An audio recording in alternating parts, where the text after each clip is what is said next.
and thank you for joining us tonight on Hotspot. We have a bit lined up for tonight. We have a special report on the Inaugural Special Olympic Games held in Buka last month.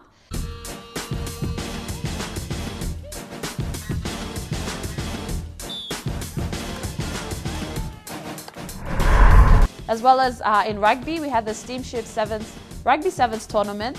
We'll take a look at the Geriho Cowboys and their preparations for the Malagan Sevens. And as always, we'll wrap up the show with our weekend draws. Heading straight into our show for tonight, the sports fraternity around the country farewelled one of its legends, the late John Paleau.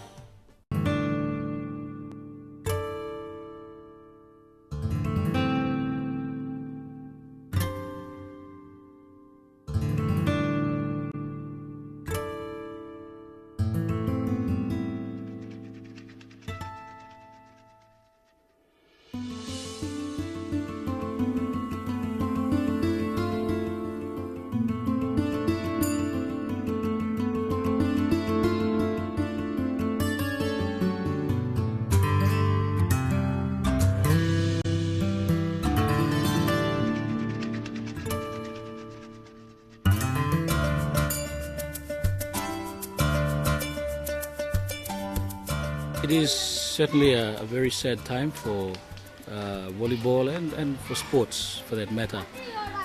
When I heard about the news of the late passing of John Paleau, I was very deeply saddened by it because John has been a very strong contributor to volleyball and I should say sports overall as a sports administrator and a facilitator of a lot of sports programs.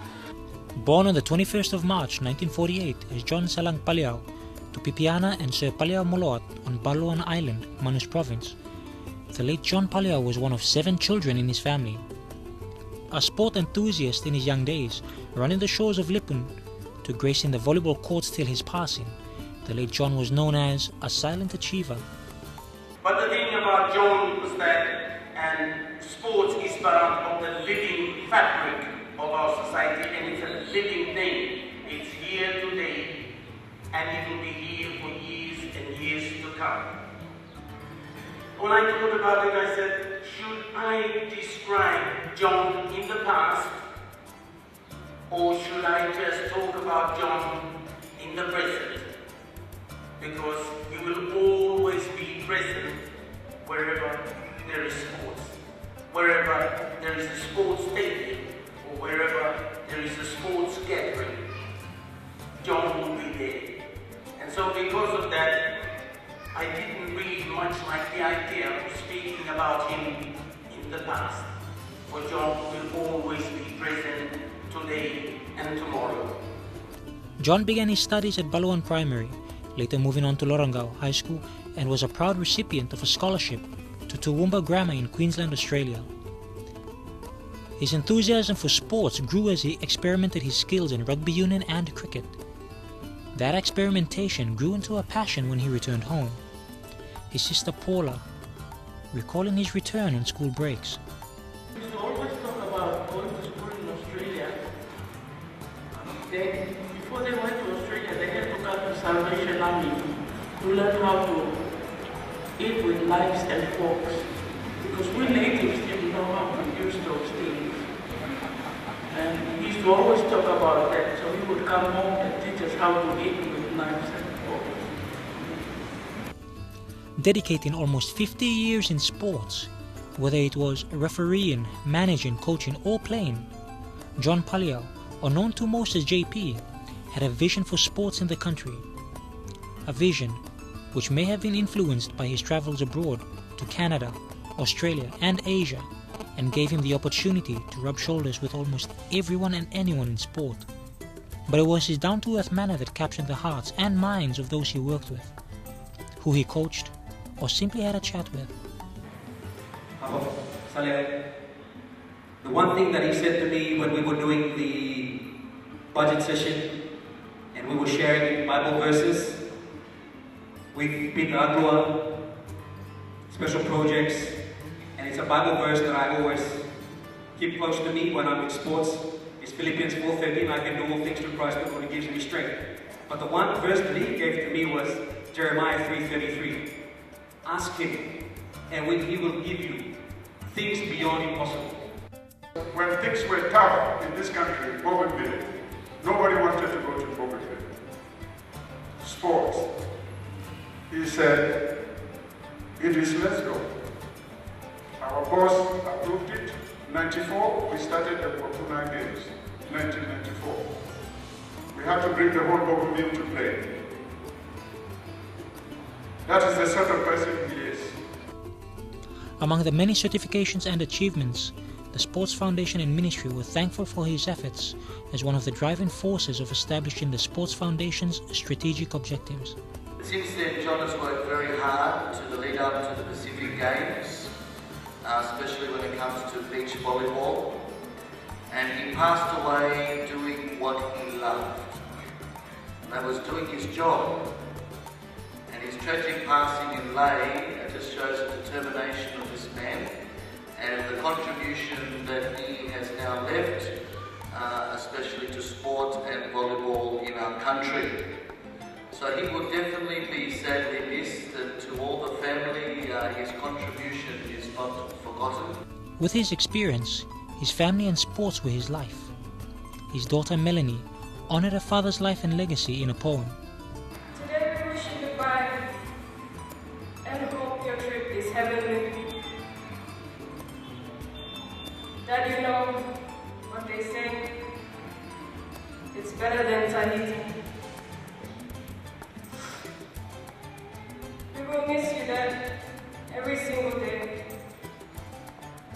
That beautiful smile, that cheeky laugh, and everything you used to say. You are our first love, our only love, and we will always love you.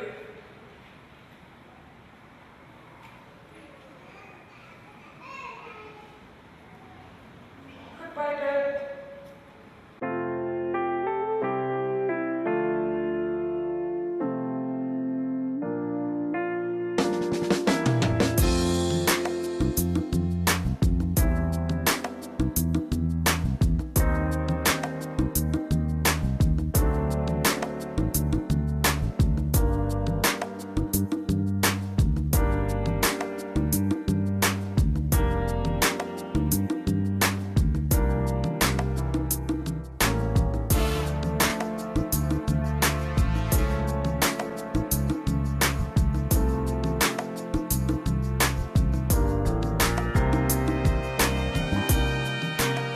If I got caught in this situation, my first words would be, "Where's JP?" You know, that's it. He'd come and rescue me.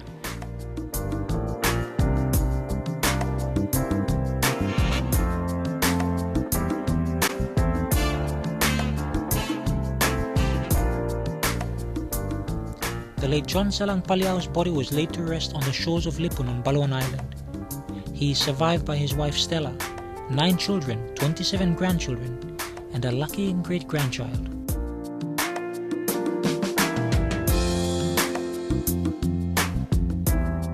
The late John Paliao will surely be missed by the sporting fraternity around the country. We'll head off our first break for tonight. Up next, we'll join Lorraine in Buka for the inaugural Special Olympic Games.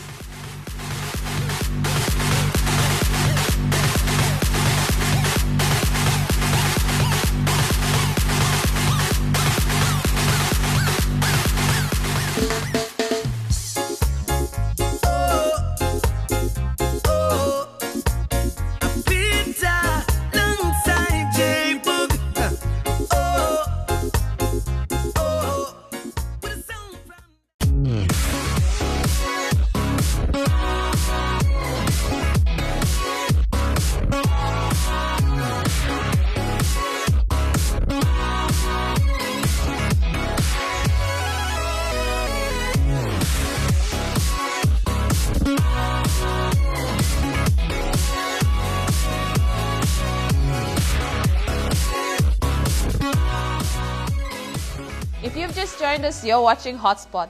Lorraine now joins us for the inaugural Special Olympic Games in Buka. Thanks, Scholar. We've just arrived in the beautiful autonomous region of Bougainville, and we're about to head off to the opening ceremony of the inaugural National Special Olympics Games.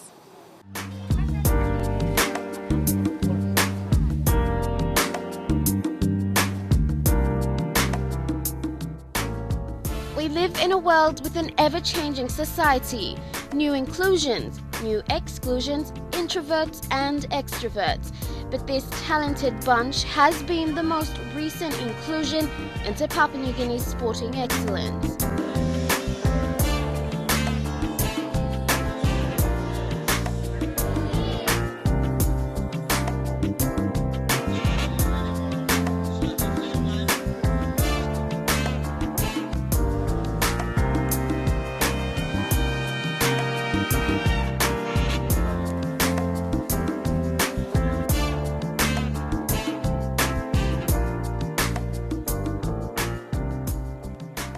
Special Olympics Papua New Guinea, an accelerating initiative by Takala Tuna and his team to broadcast the wonderful spirit, talent and enthusiasm channeled through almost 300 children. The first of its kind games were held in the autonomous region of Bougainville, and I tell you, what an extravagant venue for such a prestigious, prideful inaugural event. It's been a tremendous start to the national inaugural Special Olympics Games right here in the heart of the autonomous region of Bougainville. The energy is almost contagious. These children have come out in full force, not necessarily to compete, but gather to share a few laughs and just generally have some fun.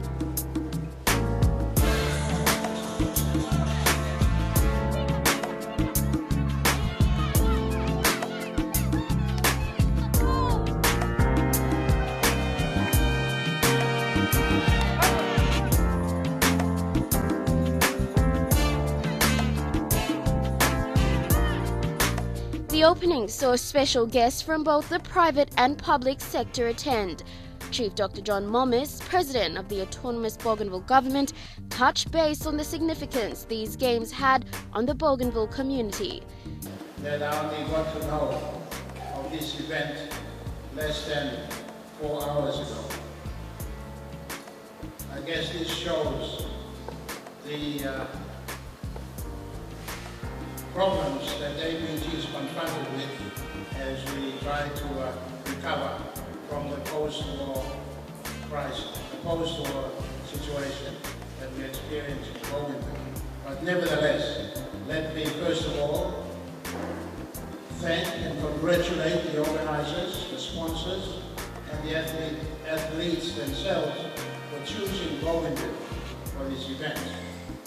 What a heartwarming experience it was to see these children beat the odds and play their hearts out, not to be crowned as the fastest athlete, but simply just to have fun and see who could laugh the loudest. With just a small number of sports participating, athletics and soccer, just to name a few, for some it was exhausting, and for many others it generated a new chapter of their lives.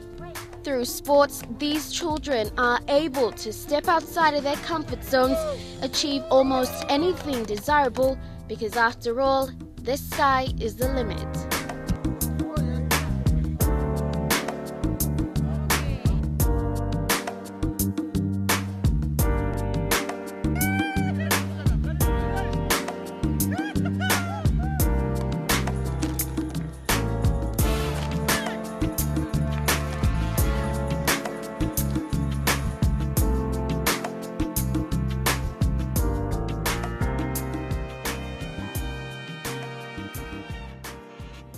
We head out for a few short messages. On the other side, we have more on rugby union.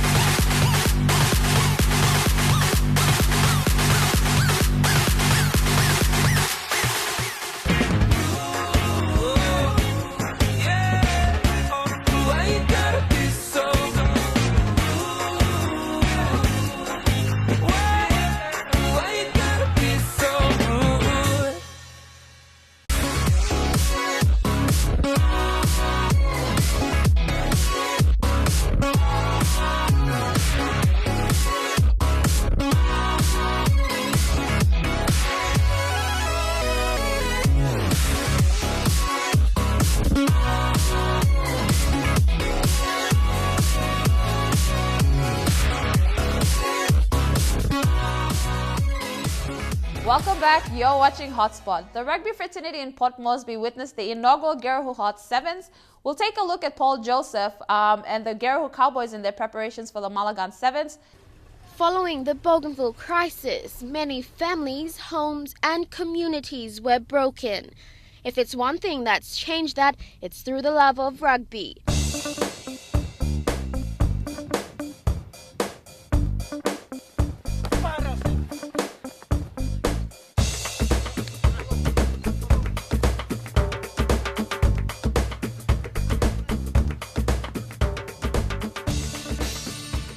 A family-oriented sport and now a community-driven sport, the autonomous region of Bougainville Rugby Union have used the game as a necessity to establish healthy, happy lifestyles amongst a changing community. The incentive kick-started with the Pacifican Union program, a school curriculum-based program which uses rugby to teach school children valuable lessons to lead them into becoming better citizens on and off the field. The PIU program is the pathway into one of PNG's most successful sevens teams, the Black Orchids. With the Black Orchids' popularity amongst this sevens fraternity, many have aspirations to represent their heritage and play for the region's team. Current Pukpuks cited from the Black Orchids, Albert Levy, Hubert Charaha, Chris Kaka and Nathan Barman are all worship figures in the name of Bougainville Rugby Union. Black Orchid, think we started off in 2006 or 2007. That's when Gina Chamalili, Peter Chamalili was still a coach. But Black Orchid is the national side for Bougainville. We've achieved so much so far in our short time in the code, in the development of it itself in this program with the PIU program. So currently Black Orchid is now training to take part in this 6th Pacific PNG Games in Lae, Morobe province. With Kelly Havara's dying passion as rugby manager to broaden the sport and popularize it within the region, and the support of President of AROB Rugby Union Peter Chamalili Jr., these blokes are positive rugby will mentally sustain future Bougainvillians. Making their debut earlier this year in the Senko Brothers tournament, the Garahu Cowboys have become the second club in Port Moresby to stage a sevens tournament and have set a benchmark for the seeded and young clubs to follow. We caught up with veteran Paul Joseph, a resident and team member of the Garahu Cowboys, of the staging of the inaugural Garahu Hot Sevens last month. Yeah, it was a really good tournament for us. Obviously, with our aim to bring the game to the community level and unite. Garahu has been a big suburb, and getting everybody to one place over the 3 days was really awesome.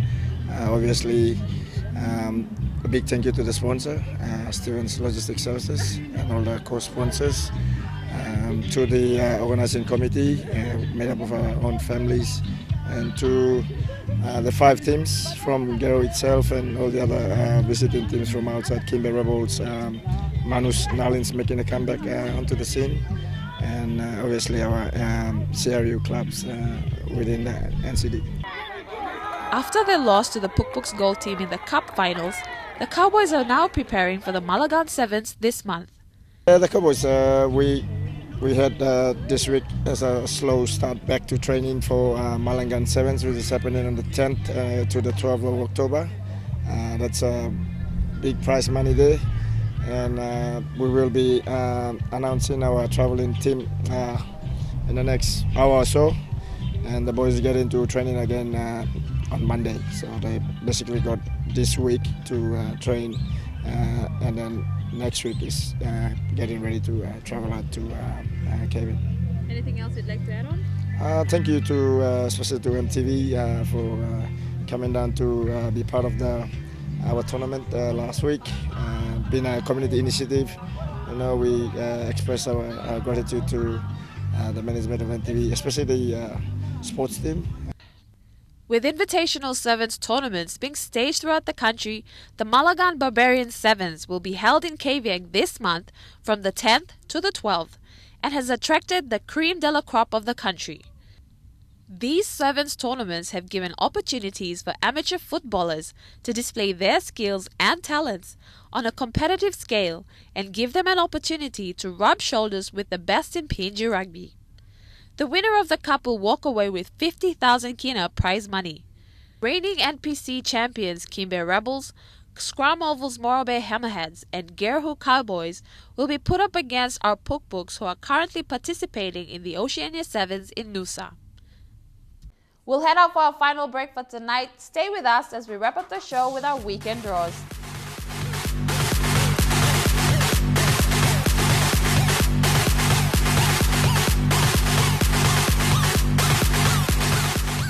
One shot for my pain, one drag for my sorrow. Get messed up today, I'll be okay tomorrow.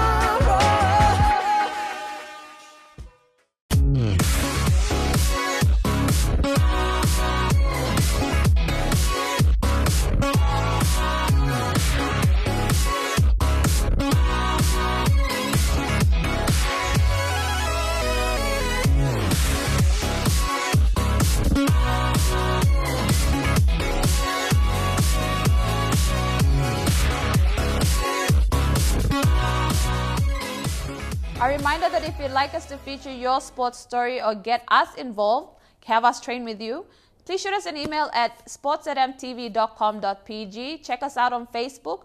Or if you're in Port Moresby, drop by to 2nd floor Garden City and we'll be more than happy to assist you.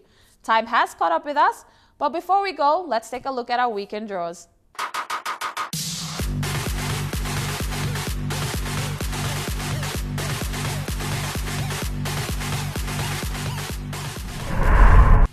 In Port Moresby, the Maribyrnong Courts will host the Fairfax Volleyball semi-finals this weekend. On Court 1, Telecom will take on Freeway Hawks in the Men's Premier Division Elimination Finals.